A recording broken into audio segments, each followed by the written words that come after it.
inovação para a igreja. A igreja passou por um processo, para a igreja e para o cristão na sociedade no geral, né? A igreja passou por um processo, ou alguns processos de inovações. E quando eu falo igreja, mais uma vez, para que as pessoas entendam, a igreja e instituição, tribo. Sim. Porque a igreja é perfeita, a noiva de Cristo é perfeita. A tribo e a instituição, ela, pelos seus dogmas e religiosidade, criou muitos tabus e comportamentos viciosos em filtros desnecessários por sua ignorância nos tempos e modos que foram passando desde a igreja primária, arcaica, lá do primeiro século. A gente sabe que a igreja demorou demais para poder assumir o papel no rádio, a gente sabe que a igreja demorou demais para assumir o papel na televisão, a gente sabe que a igreja demorou demais para assumir o papel na internet, e a gente sabe que a igreja demorou demais para assumir o papel do conteúdo por si só, dessa web 3.0. A igreja parece, no aspecto de comportamento, como uma criança birrenta para algo novo, né? E eu lembro de uma conversa rápida que eu tive com o Dr. Miles.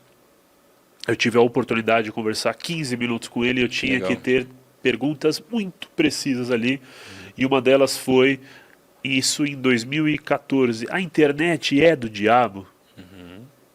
Porque eu tinha acabado de escutar um jovem que era da nossa igreja falar que o WhatsApp era do diabo, e aquilo me deixava muito louco, porque como que a internet é do diabo, como que o WhatsApp é do diabo, sendo que tem pessoas boas ali, só que não estão fazendo nada. E aí essa foi a minha pergunta para ele, e ele respondeu: a internet, como muitas criações do ser humano, do homem, é inspirado no Senhor.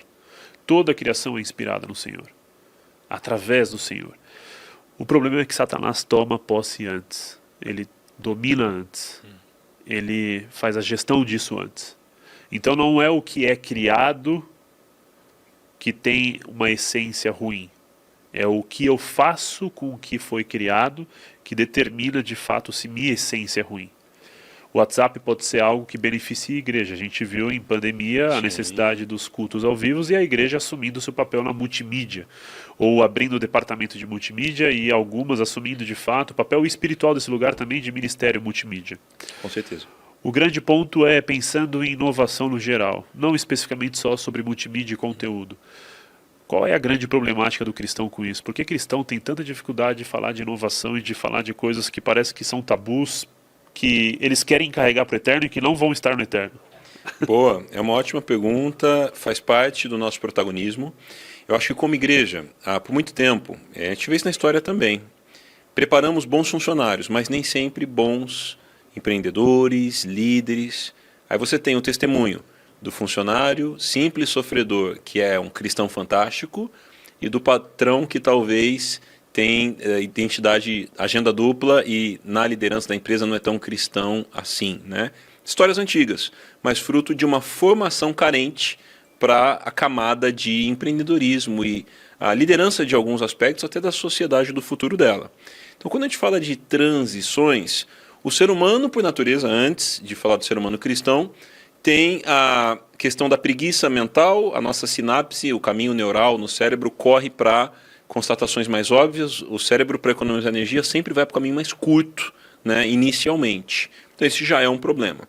Segundo, eu coloquei em 5 etapas também, 5 R's do ser humano diante de mudanças. Primeiro, é rejeitar. Não quero essa mudança.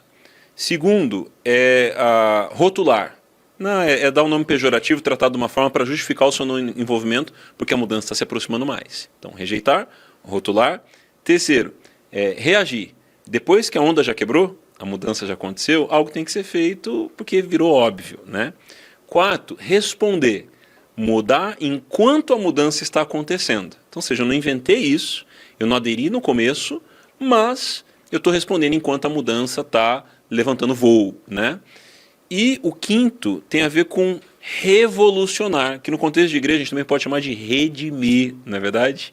Redimir as áreas da sociedade, não por um domínio teocêntrico, mas para refletir a glória de Deus, porque tudo é criado a partir do que Deus dá a possibilidade de a gente criar, como você citou Miles, né? Então, dentro dessa lógica de rejeitar, rotular, reagir, responder e revolucionar, a gente precisa encontrar onde a gente está. e ir cada vez mais para o responder e revolucionar. Ninguém começa do revolucionar. A gente começa ali saindo dos preconceitos do rejeitar e rotular, saindo também do reativo tardio muitas vezes, né? O pessoal me fala, queria abrir uma hamburgueria. Não tem nada de errado. Mas eu costumo dizer, diante dessa gourmetização, tudo que termina com ia pode ser um perigo. Porque, olha, a gente teve um boom de hamburgueria, temaqueria, esmalteria, lavanderia, não é? Um monte de coisa com ia, nos bairros que tem mais sinergia e um poder aquisitivo legal, né? Mas provavelmente essa onda já foi. Recentemente me perguntaram de dropshipping, né? Falei, em 2012 era um big deal, né? Um negócio super novo. Hoje tem que ter muito critério, comunidade, margem de lucro, tal. Não quer dizer que não dê certo, mas é uma onda bem surfada. Até o pessoal pode pesquisar com mais calma. A curva de adesão no Google Imagens da vida, que você vai ver os early adopters, a maioria, os tardios e a resistência em tudo isso. E é legal a gente ter esse tipo de conversa para todas as áreas. Ministério, vida pessoal, profissão também, né? Já no âmbito da igreja, a igreja ela precisa ter uma atuação que protege padrões, processos, os próprios valores, as solas, né, que Martinho Lutero reivindicou ali na Reforma. Mas o jeito que a gente faz, esse precisa ser repensado. Então, por exemplo, a arquitetura de igrejas, na época que os instrumentos eram órgãos, era uma igreja mais de mármore, com uma acústica do espaço para algo não eletrônico. Daqui a pouco você tem a introdução da bateria, da guitarra eletrônica, que vieram do rock and roll. E que é recente, né? É recente, da década de 90 para cá, né? E muita gente demonizou isso. Só que por uma cosmovisão limitada, por acreditar que o instrumento é do diabo ou é do rock and roll, só que você vê lá, tudo que respira louve ao Senhor com cítaras, com tambores, e o salmista cita instrumentos do seu tempo. Nos tempos de hoje, ele citaria os de hoje também, que estão na loja de instrumentos, ali na Teodoro, tá ligado? Então, eu vejo que o ser humano, por natureza, tem resistência e preconceito. Não diferente, isso vaza para o comportamento religioso, que não é necessariamente espiritual, é religioso. É uma forma de proteger nosso conjunto de crenças para a gente conseguir conduzir isso. O ser humano não vai querer liderar algo que é disruptivo, que dá poder para as pessoas pensarem. Tanto que os países que têm mais controle da população são os que menos leem, menos têm acesso, menos protagonizam, né? A nossa sociedade, e a gente pega um outro fio aqui conectado a isso, um parêntese rápido. A gente na escola via muito mais matéria que a gente ia mal do que as que a gente ia bem. Isso gera uma cultura de pontos fracos. E se você pega a sociedade e põe todo mundo no seu ponto forte, como é que você governa essa sociedade? Cara, é um modelo totalmente diferente. Você vai despertar gênios na sociedade. Você vai despertar gênios que é melhor do que você no cargo que você está. Ninguém quer fazer isso, porque é um desafio governar isso, até por causa da maldade humana, que pode encontrar genialidade e maldade, infelizmente se encontram, ao exemplo de Oppenheimer, aí por exemplo, né? Então é delicado a gente falar disso, mas precisa ter o diálogo e precisam ter caminhos, né? E no modelo religioso, infelizmente, proteger o padrão é o modus operandi, é o jeito que funciona, né? Mas reinventar o padrão é o que é interessante. Então, a chegada da internet, a inteligência artificial, o metaverso, os criptoativos, a internacionalização, a creator economy, né? Então, por exemplo... Que é fundamental e funcionaria perfeitamente numa igreja. Exato. Então, vamos dar um exemplo. Uma igreja tem 5 mil seguidores. Quando ela comunica o que ela está fazendo para a sociedade, tem que fazer, ela tem um poder de alcance menor do que 5 mil, porque a rede social não entrega para todo mundo. Agora, imagine essa igreja desenvolve na sua membresia 10 creators. Um psicólogo, um arquiteto, uma nutricionista, uma advogada. Pum, prepara esse pessoal. Daqui a pouco um tem 50 mil seguidores, outro 100, outro 1 milhão.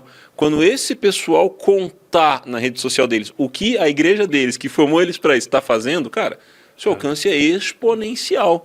Então, às vezes eu vejo, né, o pessoal está muito concentrado numa comunicação institucional, seguidores da igreja, no caminho comum. Tudo bem, não é errado, só que não é o exponencial também. E para o fim dos dias a gente vai precisar de coisas exponenciais no avivamento dos últimos dias, né? E vai passar pelo digital. Exato, vai passar. Então, tem uma estatística que o grupo Barna falou, o David Kinnaman, né, falando que se não me engano, salvo engano, 20% das nossas cidades se rendessem a Cristo do dia para a noite, não haveriam auditórios ou templos suficientes. 20%.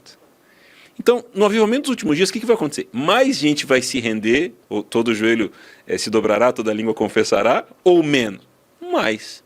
Então, será que a gente não vai chegar em momentos que ondas de pessoas se entregando a Cristo serão tão grandes que a gente vai precisar, talvez, de uma transmissão online, gamificada, que depois da pessoa tomar uma decisão, ela vai para um ambiente de realidade virtual ou aumentada, seja com óculos ou não, algo no mobile, para dar tempo da gente alugar um estádio ou um Jesus com um barco ali na frente, com a praia, em frente a um monte, para receber esse pessoal. Então, às vezes a turma está debochando, falando de realidade virtual aumentada, metaverso, streaming, gaming.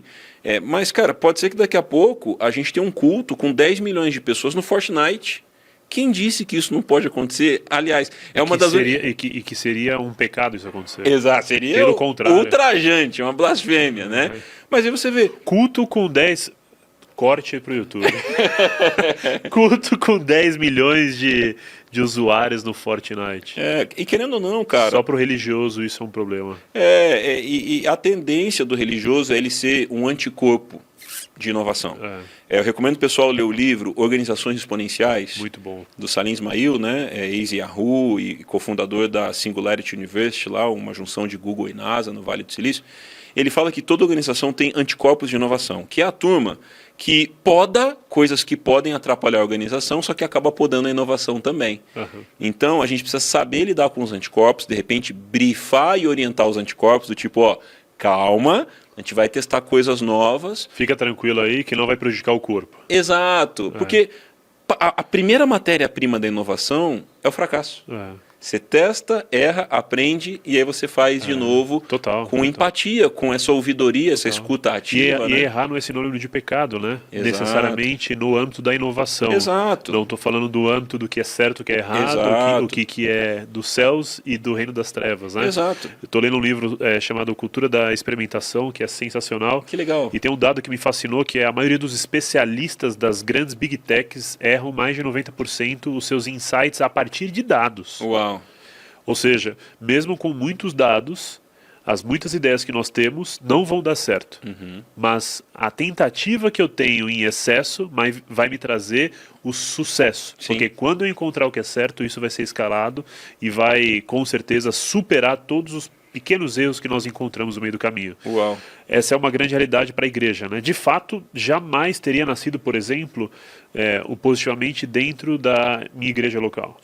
Porque teria várias coisas que teriam sido empecilho, como trazer uma pessoa que não está convertida, segundo aquilo que nós cremos, para debater sobre a fé. Mas a grande oportunidade de trazer um famoso não convertido que está flertando com a fé é eu primeiro poder evangelizar ele no backstage, antes da gravação e após a gravação orar com ele e, com certeza, abrir uma grande porta para uma comunidade que segue ele. Sim. Para pensar, se cada famoso que tem 10 milhões de seguidores fosse uma igreja, e eu, quando entro nas redes dele com um conteúdo cristão, eu estou literalmente levantando um altar ao Senhor e pregando às pessoas, essas 10 milhões de pessoas, as boas novas. Sim. O reino de Deus está próximo. Dentro de uma igreja que não permite a inovação, tem esses anticorpos da inovação, com certeza existe uma dificuldade muito grande, principalmente com a tecnologia e a criatividade, isso na esfera da arte e do entretenimento no geral, que nos impossibilita de ampliar, exponenciar a voz, como os pregadores do telhado, ampliar aquilo que vem a partir do altar, que emana como poder, palavra e unção, para que outros sejam alcançados. Exato. Necessariamente quebrar padrões ou conquistar novos padrões não é negociar tradição. Exato. Porque tradição é permanecer os princípios e valores. Quebrar padrões e remodelar novos padrões é trazer novos caminhos para preparar pessoas para introduzir esses novos valores e princípios que vêm de uma tradição. É isso mesmo. A liderança precisou repaginar em Atos, em outros momentos. Linguagem, hebraico, grego, latim e outras línguas, né? Forma, pergaminho, com a prensa móvel Hans Gutenberg, a Bíblia impressa, hoje aplicativo, tá vendo? Tantas coisas, inclusive, às vezes uma pessoa resistente... A gamificação da Bíblia. A gamificação da Bíblia. Uma pessoa resistente, para ela ser alcançada, ela foi fruto de algo que teve que mudar com o tempo, sem negociar a questão bíblica, ética, a boa moral e assim por diante, né? E tudo isso é totalmente fundamental, não negociável, mas o formato muda, né? Até estava pensando assim, imagina um aplicativo da Bíblia que ele pega tudo que está na Bíblia e transforma numa timeline de rede social. Uhum. Então você vai baixando a timeline e aí você tem um mix de foto, vídeo e texto baseado no mesmo conteúdo da Bíblia. Então porque hoje a gente tem o antigo abrir a geladeira para pensar, hoje é ficar dando esse scroll down na rede social, rolando para baixo, né? Uhum. Imagina a Bíblia só mudando a expressão visual dela para um modelo multimídia de timeline. De repente alguém está nos assistindo vai fazer isso, entendeu? É uma parada fantástica, porque a Hootsuite tem um relatório anual, chama We Are Social, né? Ele mostra várias estatísticas de internet inspiradoras. Uma delas é que o Brasil ele está no primeiro, às vezes segundo lugar dos países mais conectados, usando a internet por 9 horas em média por pessoa, somando desktop e mobile. Porque também tem trabalho, tem chamar um carro, a gente entende, nem tudo é entretenimento, mas é muito forte, né? 9 horas a gente está falando de mais de 1/3 do dia. Exatamente, é muito sério e isso tem implicações positivas e negativas, né? Oportunidades e cuidados, até mesmo os ortopedistas estão falando, né, que o nosso formato, a nossa postura olhando para o celular com a cabeça para baixo, mudando. E ele gera uma pressão em outros lugares da coluna, né? Igual se você, por exemplo, partir uma batatinha, assim, né, um salgadinho. Você puxou ele de um jeito que ele quebrou às vezes no outro, não onde você puxou. Então, como a gente está com o pescoço para baixo, tem gente reclamando de algo na torácica, na lombar ou até mesmo na cervical por conta dessa posição. E vai tentar usar o celular olhando para cima assim. É difícil, cansa o braço, não é feito para usar assim, né? Sim, total. Então, quais são as implicações futuras disso? Tudo isso é muito delicado. Mas, normalmente, Marcelo, eu olho para a inovação dentro de 3 lentes. Primeiro, invenção. Segundo, primeiro, criatividade. Segundo, invenção. Terceiro, inovação. Criatividade, ter ideias. E não significa se elas são boas ou ruins. Ter ideias. Você qualifica se a ideia é boa ou não na invenção, fazendo pequenos testes. E inovação é o teste levado a público que gera valor. Mais qualidade, mais velocidade, menor preço, mais personalização. Então, quando você distingue criatividade, invenção e inovação, cara, dá um alívio e você trabalha até suas habilidades e momentos, pensando no próprio negócio, no seu papel entre empreendedor, na empresa ou até na igreja. Gente, o que a gente está fazendo de criatividade? Aí entra brainstorming, pensar junto, ou Arquimedes, que o rei Herão pediu para ele medir a densidade de ouro da sua coroa para saber se o ourives o trapaceou ou não. Ele, quando entra na água quente, no contexto greco-romano, tem essa ideia e sai gritando, sem roupa, eureka, eureka, eureka, descobri, achei, né? Poxa, eu vou trazer a coroa de ouro, colocá-la na água e vou pegar o tanto de ouro que ele entregou para o ourives e tem que sair a mesma quantidade de água, baseado na quantidade de ouro que ele entregou e a coroa que ele entregou no final, para saber que ele não foi trapaceado. Então, ou seja, essa criatividade que ele olhou de um outro ângulo, ele entrou na água quente, não sei você, mas eu tenho muitas ideias no banho, dizem que a água batendo na nossa cabeça repetidamente, isso massageia, nos relaxa, e a gente pensa por um outro ângulo, né? Então, acho muito legal, isso mudou minha vida. Pensar em criatividade, invenção e inovação. E nutrir as habilidades e momentos de cada um deles, para a gente conseguir entregar coisas cada vez mais espetaculares. Muito bom. Estava lembrando de um caso na nossa igreja local. Apesar do Positivamente não ter nascido lá, outras coisas incríveis nasceram lá.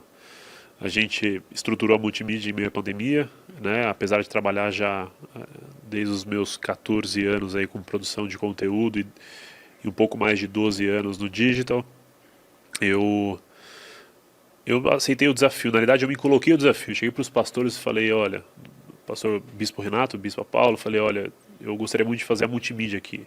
Tinha acabado de ter o lockdown, falei, gostaria muito de fazer isso, mas que seja de maneira profissional. Então ali eu estava preparando o anticorpo da inovação, né? Sim. E eles, né, sempre foram muito parceiros, assim, a gente tem uma relação muito saudável, e eles toparam o desafio, e a gente, né, começou ali o projeto, e aí ali nasceu uma ONG em paralelo, que a gente parou faz pouco tempo, faz uns 6, 7 meses, mas essa ONG passou a existir aí quase 3 anos, em paralelo à multimídia, na formação e qualificação de jovens e jovens adultos. Que legal. E aí você falou da economia criativa, né, Creators Economy, e nasceu dali uma pequena agência desses jovens adultos que se profissionalizaram nessa escola que eu montei ali nessa ONG para formar para a multimídia na realidade e também criar pontes para novos negócios e projetos na sociedade. E aí nasceu essa pequena agência que acabou se estimulando ali na nossa comunidade local, onde um membro, no caso uma membra, chamada doutora Lúcia, ela é uma doutora com mais de 40 anos de experiência que tem muito para entregar para o mundo. Muito para entregar para o mundo. Muito conhecimento, muita bagagem, e ela teve a vida, ela conheceu Jesus depois dos 60 anos. Se eu não me engano, 68, 69 anos. A partir de um testemunho maravilhoso, eu escutando isso, eu falei, doutora, você precisa estar na internet, você precisa produzir conteúdo, você precisa ser uma creator. E aí, como que eu vou fazer isso? Como que eu vou fazer isso? Eu lembrei, tem uma pequena agência que nasceu aqui na multimídia, vamos conectar. Eles vão ter um valor mais acessível do que o mercado no geral, eles estão começando, eles precisam de projetos, vamos fazer isso acontecer. Conectei os dois ali, a agência e ela, em um ano, ela bateu mais de 1 milhão de visualizações nos conteúdos dela. Uau! Ela tinha batido 20 mil seguidores, agora bateu 30. Tá, na verdade, na virada de ano caiu ali uns 300 seguidores, eu fico acompanhando porque é uma alegria ver esse fruto deles acontecendo. Sim. E é isso, é permitir que a inovação aconteça ali no âmbito eclesiástico, né, no âmbito das nossas igrejas, né? Isso é muito importante. Desembalar o profissional que estava acostumado ao consultório, ao escritório, para a criação de conteúdo primariamente, porque no escritório a criação de conteúdo é opcional. Então a criação de conteúdo ela vira essencial, frontal, né?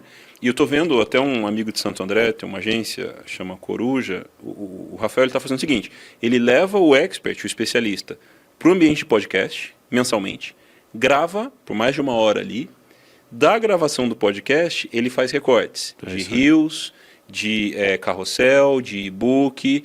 Então, ao invés da reunião de briefing, da gente ficar entrevistando, esmiuçando, cara, leva a pessoa com a entrega fantástica que ela tem, como você viu, né, com a doutora, e ali a pessoa entrega tudo para o mês.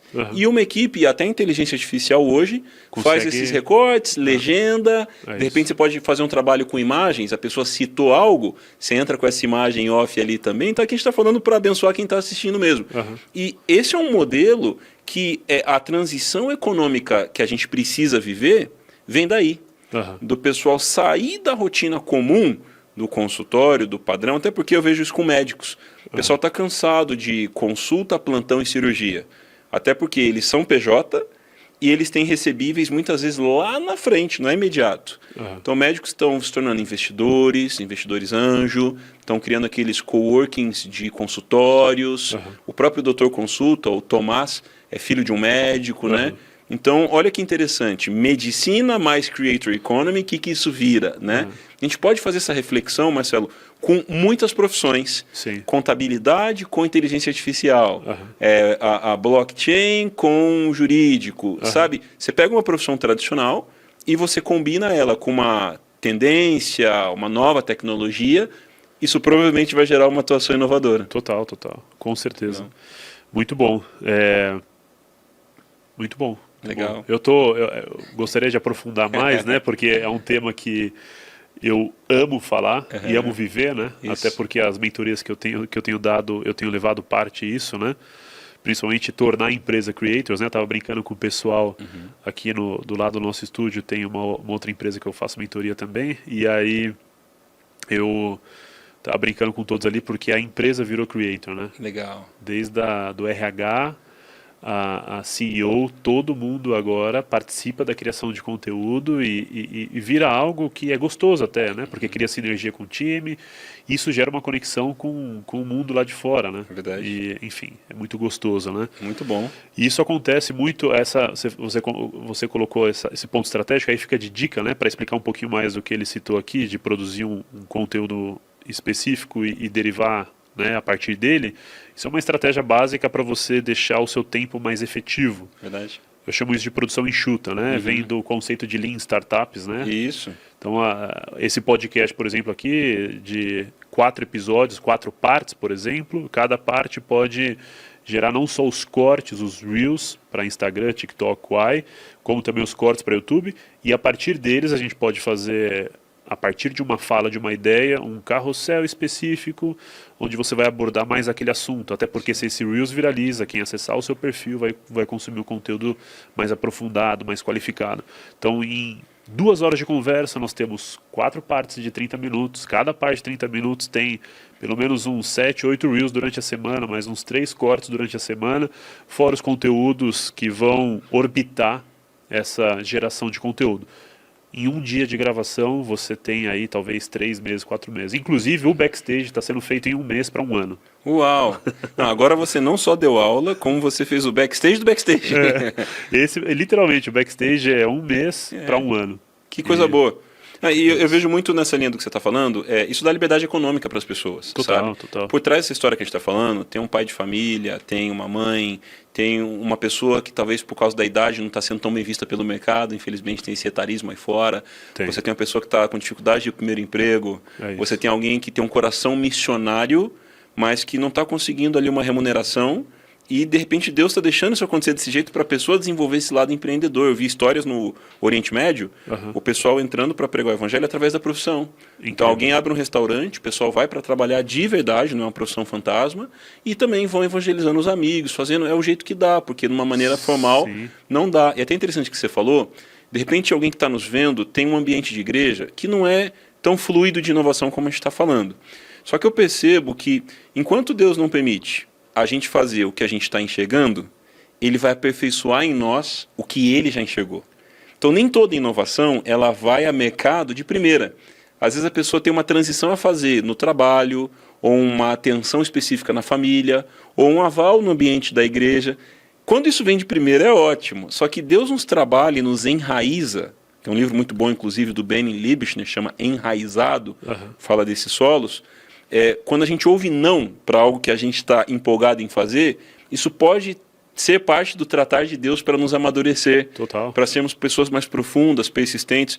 Uma vez eu entrei na sala de aula, fiz faculdade nos Estados Unidos, onde eu joguei futebol também, né, na universidade. Você tem cara de jogador de... E aí, o professor, muito legal, era uma aula de sábado que eu tinha que pegar, porque eu trabalhava como garçom em restaurante, não conseguia os melhores horários e tal. O professor de public speaking, né, oratória, seria o nome em português, eu entrei na sala um pouco mais cedo e ele estava terminando de preencher a lousa. Escrevendo, uma lousa grande, ele escrevendo, não, não, não, não, não, não, não, não. Eu sentei. E ele continuou escrevendo, não, não. O pessoal foi chegando, no que deu a hora da aula começar certinho, ele chegou na última linha, não, não, não, não, não, sim. Escreveu sim, virou para a sala e falou assim, quantos não vocês estão dispostos a encarar até o sim de vocês chegar? Nossa. Cara, não, 1 minuto de aula já acabou a aula, né? Vou tocar o sinal e vamos embora. E eu contei isso numa pregação, minha esposa Tati ouviu, e ela combinou com o pessoal de artes, eles fizeram um quadro de presente para mim, escrito não, não, não, não, não, não, não, e o sim destacado em outra cor no final. E me marcou muito, e pra você ver, é um professor que ele foi numa linha meio de artística, né? Uma linha meio de treinador, muito interessante. E eu guardei isso, e tem muito a ver com esse ambiente da criatividade. Uma vez a gente estava na Inside Elevation, uma conferência que o Steven Furtick fazia lá em Charlotte, e o Steven do nada falou assim que o ambiente da criatividade, a gente tem sementes, são as nossas ideias. E uma criatividade que não foi aprovada, ela não cai no cemitério, ela cai no jardim. E na hora eu entendi o que ele estava falando. Tem coisa que você tentou levar para frente que não foi aprovada, mas calma, isso caiu no jardim. Isso vai ser regado, semeado e daqui a pouco vem até num formato melhor. E esse é um dilema, Marcelo, de você pensar assim, cara, será que eu estou sendo atrasado no plano que Deus tem urgência para mim? Ou será que eu estou afobado demais e Deus quer me enraizar, me trabalhar por dentro antes de isso vir afora, como a metáfora daquele bambu chinês que não cresce nunca e daqui a pouco, em poucas semanas, ele ganha uma grande altura, né? Então, acho que não tem resposta exata para isso. É a sensibilidade de caminhar com Deus e aprender a ouvir a voz dele em meio a tantas vozes, né? Para a gente saber o que é para ontem, ou o que eu seguro um pouco mais, vou me submeter, conversar. De repente, eu vou ajudar a tocar projetos dos outros para chegar a oportunidade do meu projeto. Não foi assim com José no Egito? Sim. Ele teve um sonho na casa dele, daqui a pouco ele interpreta o sonho do copeiro e do padeiro, e os caras esquecem dele a priori, daqui a pouco ele interpreta um sonho do faraó, mas peraí, cadê o sonho dele? Que quando contado foi mal recebido. Lá na frente o sonho dele se realiza exponencialmente. Para mim isso é uma lição da gente, beleza, engravidamos do nosso sonho, né? Vamos ajudar no sonho dos outros que Deus apontou, até chegar a hora do nosso sonho vir à tona e chegar a hora dele. Porque a melhor hora para um sonho acontecer é quando é a hora dele, né? E isso é fantástico. Tem gente que tenta antecipar, para no caminho. Tem gente que talvez por muita burocracia nas costas e ideias de homens, ficou atrasado no caminho. Como acertar o tempo exato? Cara, não tem manual, não tem 3 passos, mas é uma sensibilidade que vem do espiritual de Deus também. Com certeza.